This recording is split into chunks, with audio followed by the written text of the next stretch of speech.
Good everyone, my name is Alex and welcome to a new review. For today we have yet another cheap smartphone from China called the Bluboo Dual, and as the name suggests, we get dual cameras on the back. The phone is made out of metal and has a 5.5-inch screen with a 1080p resolution. And guess how much this phone costs? At the time of this video it only costs about $104, so we do get a lot of value for the price.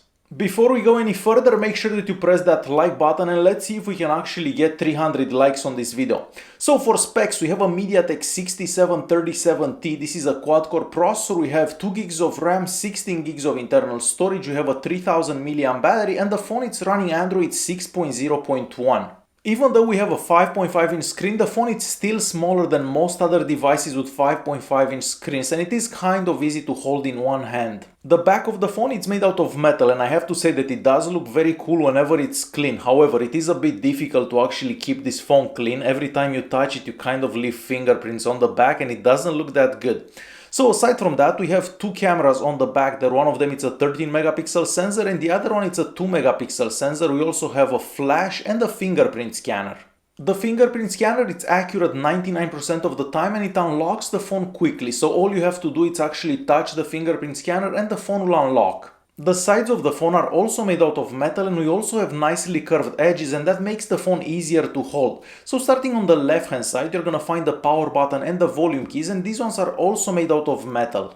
And moving all the way to the top, there you're gonna find the 3.5mm audio jack, and the sound coming out of the audio jack there, even though it gets quite loud, it doesn't have that much bass. On the other side, we have the slot for the SIM card, and you can either install two SIM cards or a SIM card and an SD card. And since we are talking about SD cards and we also have Android 6.0.1 running on this device, you can easily install an SD card as internal storage. As for the internal storage, out of that 16 gigs of internal storage that we get to this device, we only have about 11 left, but the speeds that I got for the internal storage are rather decent.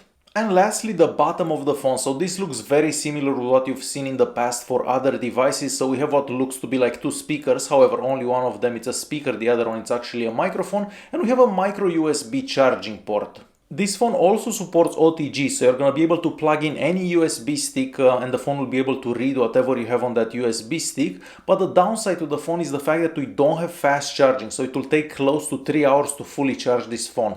And since this is definitely related to charging, inside this phone we have a 3000 mAh battery. The battery is non-removable, but the battery life that I got from it, it's not the absolute best. So I was able to get about 15 hours of usage on the phone, but only about 2 hours and a half of screen on time. So not the absolute best. Keep in mind that this will depend from user to user and how you use the phone. As for the speaker at the bottom, well, it doesn't get that loud and we don't have that much bass, but here is a sample so you can see how it sounds.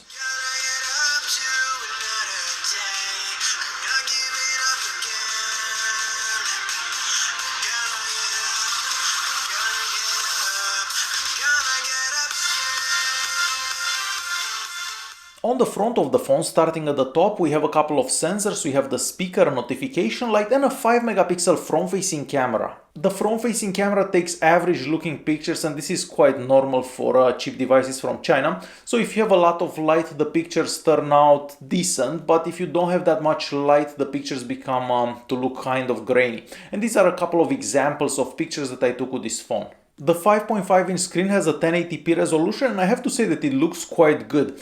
We do have rather large bezels around the screen, but since the phone is black, they're not that noticeable. The viewing angles are also good and the screen does get quite bright.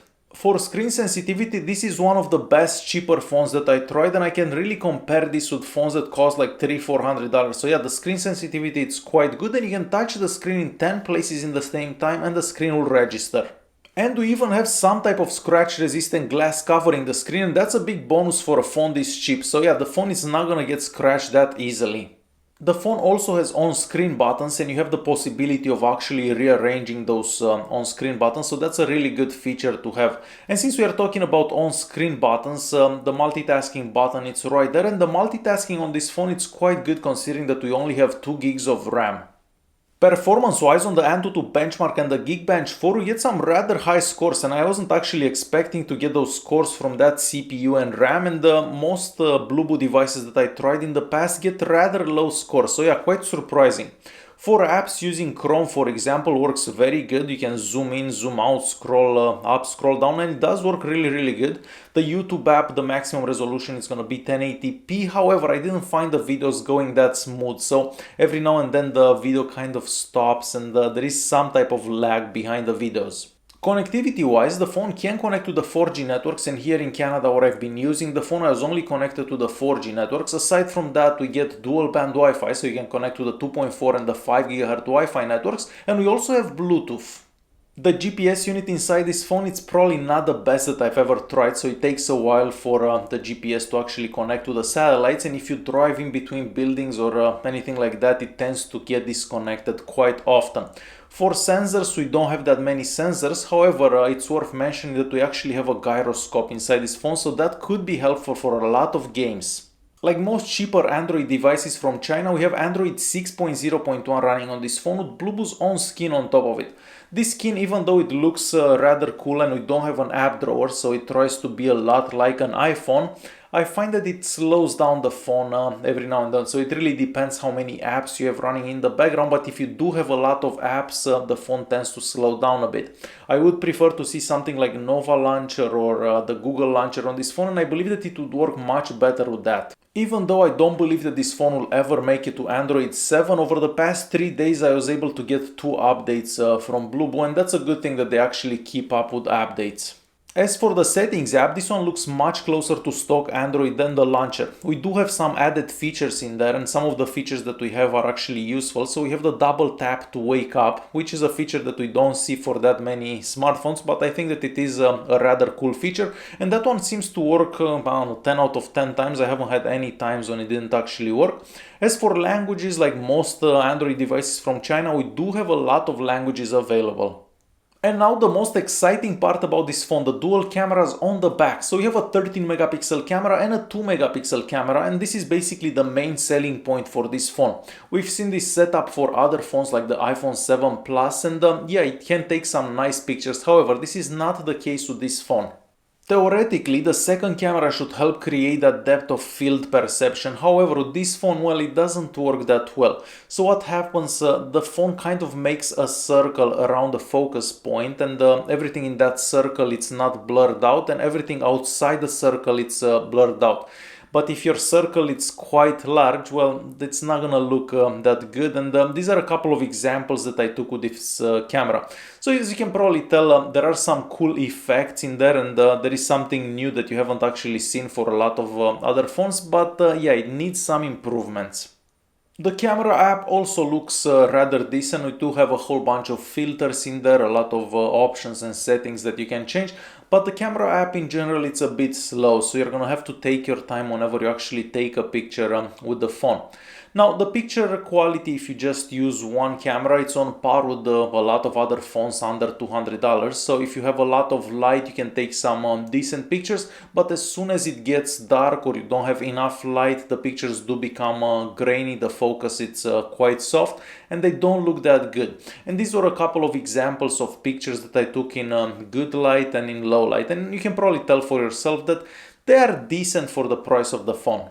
And it's time to conclude this video. So for a phone that costs under $105, which is very cheap, of course this price will always change, so the time of this video, that's the price for the phone. But yeah, for this price you definitely get a very good phone. We get a phone made out of metal with dual band Wi-Fi with a 1080p display and dual cameras on the back. Even though the dual cameras on the back aren't that amazing, you can still take some decent pictures with that dual camera setup, and the pictures will look different than anything that you've seen. So hopefully this video was useful. If you did like it, press that like button. Don't forget to subscribe, and I'll see you in the next one. Thanks for watching. I fell and lost to the war, shot me dead. I was lost and I said to the voices in my head, I'm gonna